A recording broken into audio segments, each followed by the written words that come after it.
Alors bonjour à tous et bienvenue pour une nouvelle vidéo de bricolage. Aujourd'hui, on va faire un peu d'électricité et je vais finaliser un projet qui me trotte dans la tête depuis un certain temps et pour lequel vous avez déjà vu des vidéos sur la petite théorie de l'électricité, vous avez vu la fabrication de la boîte. Bref, là c'est la fin de la réalisation et on va pouvoir le mettre en place et le tester. Et ce sera fini. Allez, c'est parti, je vous emmène avec moi.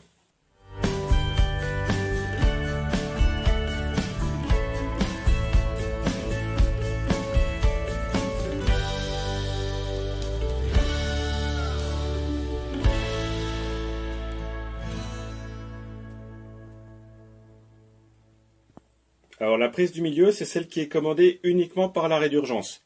C'est là où on va brancher l'aspirateur. Donc maintenant je branche la scie sur la deuxième sortie, celle qui est commandée par le relais à mémoire. Donc là ce qui va se passer, c'est que quand je déverrouille, il ne se passe rien. Ok. La scie elle tourne pas. Et quand j'appuie sur un interrupteur démarré, il ne se passe rien. L'autre interrupteur démarré, il ne se passe rien. Il faut que j'appuie sur les deux.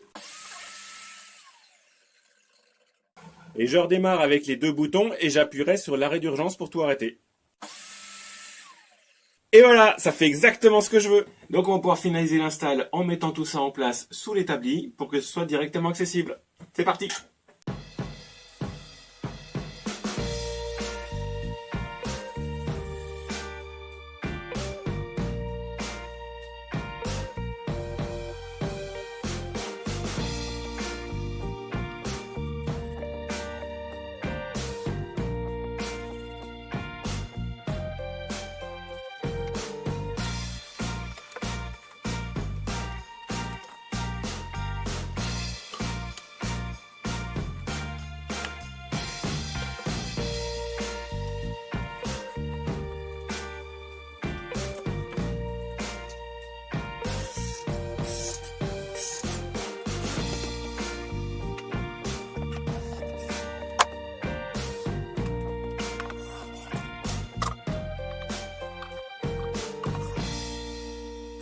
Voilà l'arrivée électrique du panneau de commande qui est juste à côté du rouleau multiprise.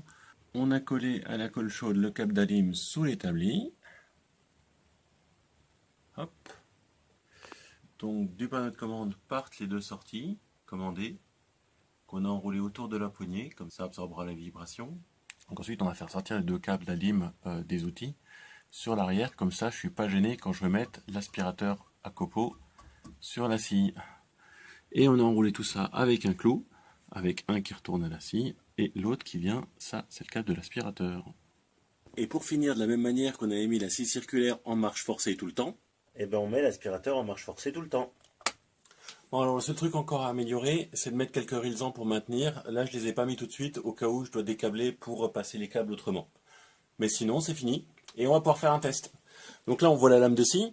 Donc maintenant j'aurai un unique bouton directement accessible pour enclencher l'aspirateur. Quand je vais aspirer, j'ai plus besoin de me pencher pour attraper mon aspi et aller chercher l'interrupteur.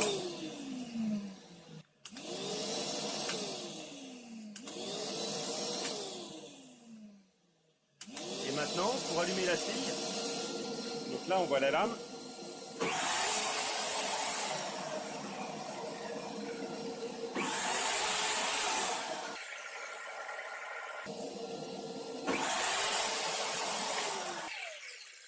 Et là, ça a arrêté à la fois l'aspirateur et la scie. Et voilà, une réalisation où je pense m'être bien appliqué, avoir fait du bon boulot, tant pour l'électricité que pour l'installation, pour la petite boîte. Je suis salement fier de moi. Non seulement ça marche, mais en plus ça a marché du premier coup. Et maintenant, ma routine de coupe, ça donne ça.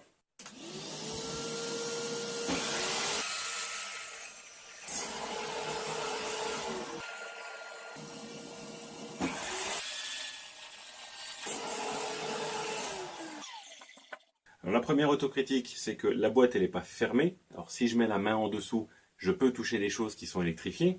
Ça c'est le premier point. Le deuxième point, c'est bien sûr que la boîte elle est en bois. Bien évidemment, c'est pas ce qu'il y a de mieux.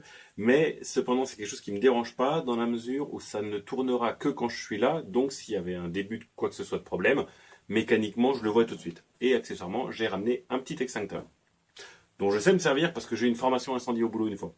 Donc la dernière autocritique, mais ça a été un choix délibéré de ma part, c'est que le mini-projet a été relativement long. Dans la mesure où c'est l'électricité, c'est pas forcément naturel pour tout le monde, en plus ça peut faire peur. Donc j'avais décidé de faire quelques petits cours, micro-cours, pour permettre de comprendre ce qui était fait ici. Ensuite il y a eu l'explication du schéma, puis ensuite il y a eu la réalisation. Donc l'un dans l'autre, ça fait quand même un petit paquet de vidéos pour ce qui est au final un tout petit objet. Mais je me dis que c'est suffisamment peu cher, intéressant, agréable et utile pour qu'il y ait plein de gens qui éventuellement veuillent se reconstruire ce même type de panneau. Et franchement, pour le faire, c'est quand même mieux de comprendre ce qu'on fait. Donc voilà pourquoi j'ai choisi de faire cette manière-là, de présenter ces vidéos, en espérant que ça vous soit utile. Bref, je suis très content de moi, j'espère que ça vous aura intéressé. Allez, je vous remercie de m'avoir accompagné encore une fois dans cette petite aventure et je vous souhaite une excellente journée. Ciao!